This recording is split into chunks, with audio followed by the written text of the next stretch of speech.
bien, merci à toutes les deux de brancher justement l'émission sur le thème des outils, parce que moi, c'était vraiment mon envie ce soir. C'était que les gens repartent avec des outils et que si on parle de cet idéal éducatif qui est la non-violence éducative, on leur donne aussi les moyens de la mettre en œuvre pour ceux qui seraient peut-être un petit peu désemparés face à ça. Et d'ailleurs, vous l'avez tous bien exprimé, que même quand on essaye de mettre ça en place, eh ben, en pratique, c'est pas forcément évident. Donc ce soir, j'arrive un peu comme un MacGyver éducatif, avec plusieurs outils dans ma mallette. Et Christelle, tu vas être enchantée parce qu'il se trouve que les 3 outils que je vais présenter sont tous utilisables en CP. Et pour vous qui êtes en famille, c'est aussi une bonne nouvelle, c'est que ce ne sont pas des outils réservés au domaine scolaire, mais ils sont tous utilisables aussi en famille. Avant ça, je dois, comme promis, vous expliquer pourquoi ce soir j'arrive avec des lunettes. Donc d'abord, je crois que c'est pas possible de parler de non-violence éducative ou quelle qu'elle soit, si on n'est pas capable en pratique de changer de lunettes. Voilà, je crois qu'une des grandes conditions pour arriver à avoir des rapports sains, authentiques et respectueux avec les autres, c'est souvent d'être capable d'aller sur le terrain de l'autre en chaussant ses lunettes. Les Amérindiens disent ne juge pas quelqu'un si t'as pas chaussé ses mocassins pendant 3 jours. Et moi, je me rends compte que c'est vraiment important d'être capable d'aller chercher l'autre sur son terrain avec la vision du monde qui est la sienne, pour comprendre ce qu'il est, pourquoi à ce moment-là il peut nous mettre dans une situation inconfortable parce qu'il va manifester une émotion qui nous met mal à l'aise ou qui nous semble agressive. Et voilà, je voulais parler des lunettes à propos de ça. Ensuite, j'ai des lunettes ce soir parce que je vais vous parler de quelqu'un qui est en train de devenir très important dans ma vie. C'est le héros d'un de mes prochains livres, mais en fait, c'est pas qu'un livre, et c'est le fantôme à lunettes. Donc le fantôme à lunettes, à l'origine, n'est pas un fantôme, c'est un enfant, un vrai enfant, en chair et en os, qui s'appelle Élouan. Cet enfant est un ami de notre famille, je le connais depuis qu'il est tout petit, je suis un peu comme sa marraine. Et l'année où Élouan entre à l'école maternelle, ça se passe très très mal pour lui. Il est justement confronté à beaucoup de violences de toutes sortes, des violences verbales, des violences physiques, presque de la maltraitance. Et ça se passe tellement mal pour lui qu'en fait ses parents sont obligés de le déscolariser. Il va faire l'école à la maison jusqu'à la fin de la maternelle et il ne pourra réintégrer l'école qu'en primaire, dans une autre école, avec une autre structure éducative, une autre enseignante, etc. Et donc mon fils, qui est à peine un petit peu plus âgé qu'Élouan, au moment où ça se passe, spontanément me dit, tu sais maman, je trouve que ce serait bien qu'on écrive une histoire pour Élouan, pour qu'il puisse parler de ce qui lui est arrivé avec ses parents, avec ses amis, avec tout le monde. Donc, il me donne ses idées, je prends les miennes, on se met à ficeler une histoire à 4 mains. Il illustre, il fait des dessins au crayon de papier, et puis on bricole un petit ouvrage un peu artisanal avec des papiers collés, du scotch, tout ça, qu'on envoie à la famille.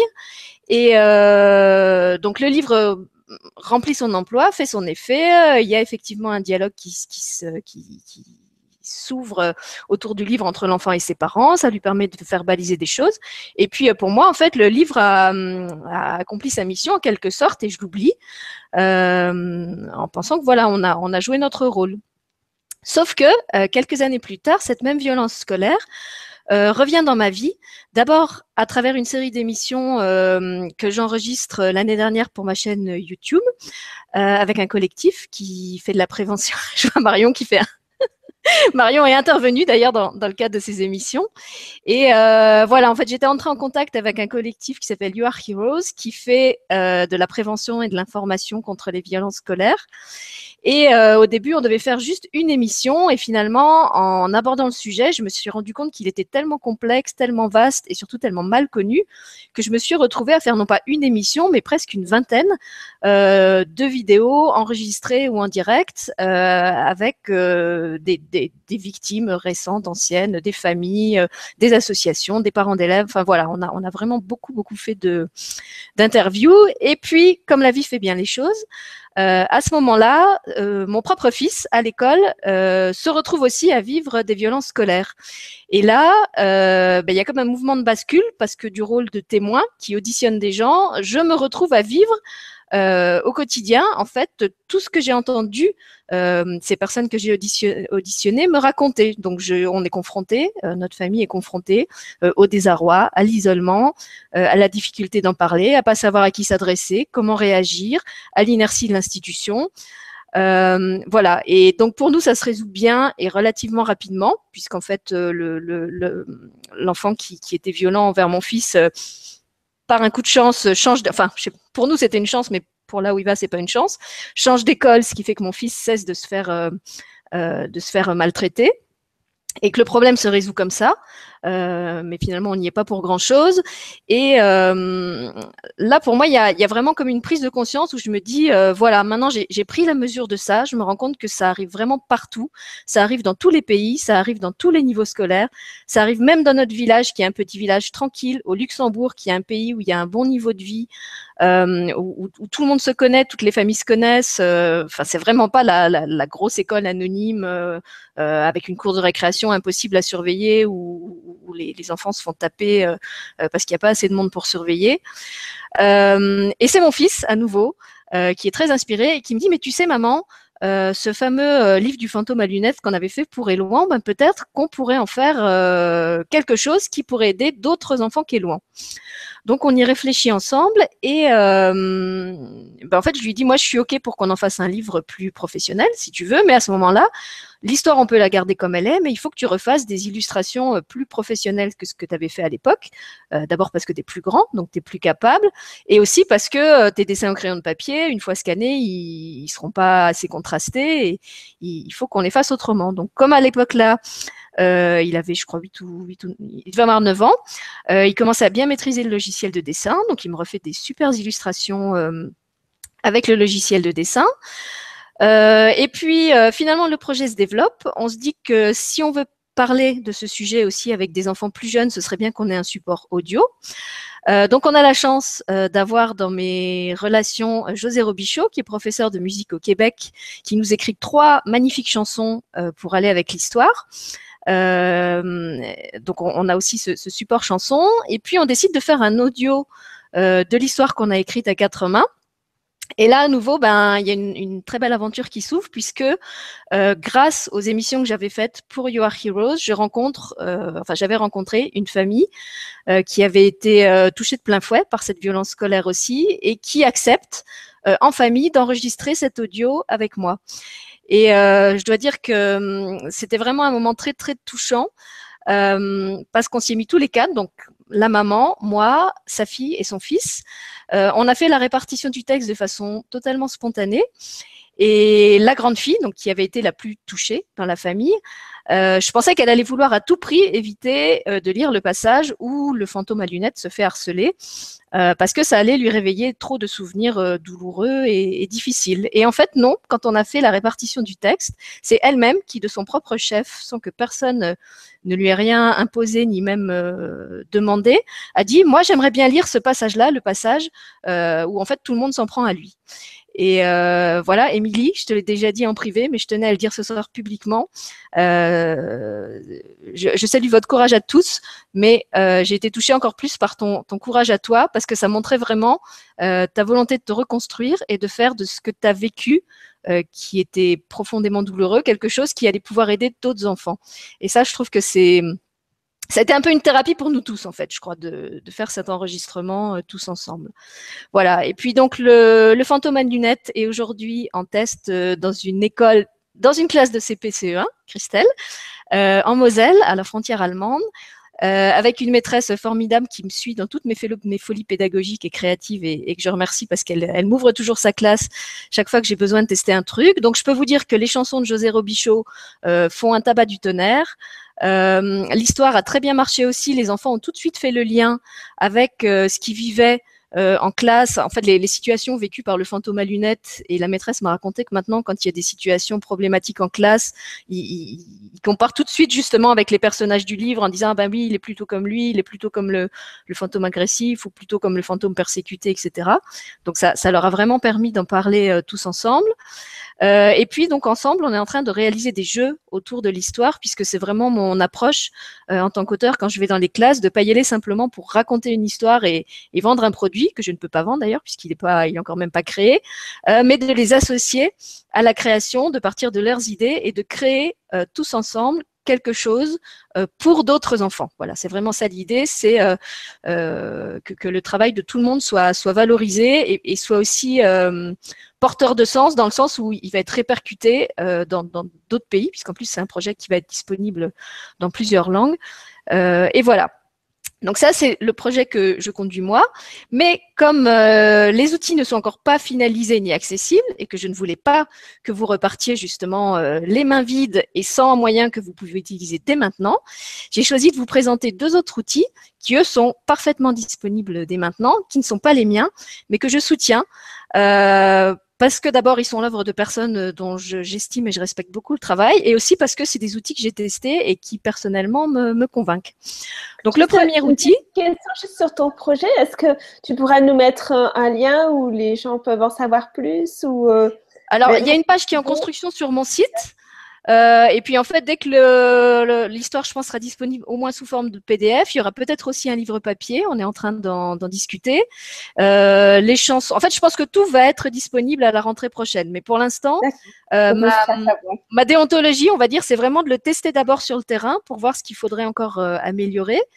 Et puis de le finaliser vraiment seulement après, en fonction des retours qu'on aura eus. Voilà. Donc là, je vous ai bien fait baver. Pour l'instant, vous pouvez avoir que des extraits. Ne quittez pas Famille TV parce que dans quelques mois, vous allez avoir la suite de l'épisode. C'est ça, c'est un feuilleton en fait. C'est un feuilleton. Vous pouvez voir dès à présent dans la petite vidéo qu'on a faite pour la journée de la non-violence éducative, un passage où il y a une chanson de José Robichaud et un des dessins. Voilà, c'est une exclue. Hein. En fait, à part les enfants de l'école mosellane, personne n'a encore vu ni les dessins, personne n'a entendu les chansons. Donc, c'était vraiment une exclue pour Famille TV, pour vous remercier aussi de m'inviter à chaque fois. Et donc, effectivement, il y a une ILU réalisée par mon fils.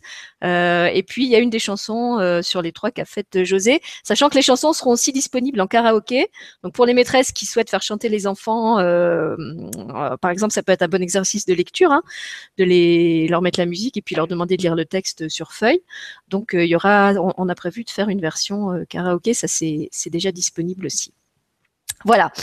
Donc, pour ceux que vous pouvez vous procurer dès maintenant, j'ai choisi d'apporter mon soutien à un petit livre qui s'appelle, je vais essayer de vous le montrer bien, Une nouvelle école pour Léo. Donc, c'est un petit livre qui est édité par l'ACVS 49, une association locale du côté d'Angers, qui fait aussi de la prévention dans les écoles et de l'aide aux victimes de violences scolaires. Et en fait, si j'ai choisi de soutenir ce livre, c'est parce que d'une part, je trouvais qu'il y avait très peu d'ouvrages pour les tout petits, alors qu'en fait, la violence, elle commence souvent dès la maternelle. Nous, on l'a bien vu avec l'histoire d'Élouan. Moi, je connaissais la série des Max et Lily, mais à part ça, même si j'ai pas la prétention de tout connaître sur le sujet, je connais peu d'ouvrages vraiment adaptés à des tout petits. Et vraiment, l'histoire de Léo, je peux vous montrer le graphisme, hein, c'est écrit très très gros. Donc, c'est adapté même à des CP. Je vais faire à nouveau la pub pour Christelle. Et alors, il y a un petit mouton. Léo, c'est un petit mouton tout trognon à qui, justement, il arrive des choses pas très sympas à l'école. Et en plus, Léo est une création d'une jeune lycéenne qui était venue faire un stage dans l'association, Manon Bourgeois, qui a fait toutes les illustrations du livre. Et donc, je trouvais que c'était beau aussi d'encourager ce projet d'une jeune qui voudrait en faire son métier plus tard. Là encore, en fait, c'est une création, pas avec des enfants, mais avec une jeune fille, une jeune femme qui a choisi de s'engager pour lutter contre la violence à l'école. Voilà, donc une nouvelle école pour Léo est disponible auprès de la CVS sur leur page Facebook ou sur leur site et ils vous l'envoient où que vous soyez dans le monde, même si vous êtes à l'étranger, si vous êtes au Québec, ils l'envoient partout. Voilà. Donc, il y a ce petit livre-là. Et puis, les liens, je précise qu'on mettra les liens. Voilà, on mettra les liens peut-être pour tout le monde. Et alors après, donc là, j'ai oublié de préciser que la CVS fait partie du collectif You Are Heroes dont j'ai parlé tout à l'heure. Et ce même collectif édite un superbe jeu de cartes, puisque tu parlais de cartes, Christelle. Donc, c'est un jeu de cartes qui s'appelle Valeurs en main. Ça se présente comme ça, dans un petit étui tout facile à rentrer dans la poche. D'ailleurs, on a eu des témoignages de gens qui disaient qu'ils le trouvaient tellement bien qu'ils l'emmenaient partout avec eux, même en course. Effectivement, il est très pratique à transporter. Vous pouvez l'emmener dans une salle de médecin si vous avez à occuper vos enfants pendant que vous poirotez, par exemple. Moi, je sais que c'était ma hantise, hein, les salles de médecin. Comment occuper l'enfant dans la salle du médecin. Et voilà, c'est un jeu que j'ai choisi de soutenir pour plein de raisons. Alors, pour pas être trop long, je vais vous en donner juste 5. D'abord, c'est un jeu coopératif. Je trouve qu'actuellement, on a peu de jeux coopératifs. On a beaucoup de jeux qui sont basés sur la compétition. Là, c'est vraiment un jeu où on est obligé d'échanger des cartes pour gagner, puisqu'il fonctionne sur la base du jeu des 7 familles. Donc, c'est un jeu coopératif. Ensuite, c'est un jeu éducatif dans le sens où, en y jouant, on apprend plein de choses. D'abord, les enfants apprennent beaucoup de vocabulaire, puisque ce sont des familles de valeurs. Donc, pour vous donner un exemple très concret, j'y ai joué ce week-end avec mon fils de 10 ans. D'abord, j'ai dû enchaîner 3 parties de suite parce qu'il était tellement fan qu'il voulait plus s'arrêter de jouer. Donc, ça montre que ça lui a plu. Et chaque partie a duré à peu près une demi-heure, sachant qu'on était seulement 2 à jouer. Et en l'espace d'une partie, j'ai eu à lui expliquer plein de mots. Donc, il y avait par exemple de mémoire la compassion, la résilience, l'appât du gain, la corruption, la modestie, je crois. Voilà. Donc, en fait, à travers les cartes dont il avait besoin, j'étais amenée à lui expliquer plein de mots. Et quand je lui expliquais les mots, il les mettait en relation avec des situations ou des choses qu'il avait vues. Donc, il y a aussi un dialogue qui s'amorce à travers ça. Et en plus des valeurs et du travail de vocabulaire, sur chaque carte, il y a des citations qui sont prises dans toutes les époques et tous les pays du monde. Donc, avec des enfants plus grands ou même des lycéens ou des adultes, on peut aussi avoir une réflexion autour des citations qui sont en rapport à chaque fois avec la carte et avec la valeur de la carte. Donc ça, c'était la deuxième raison.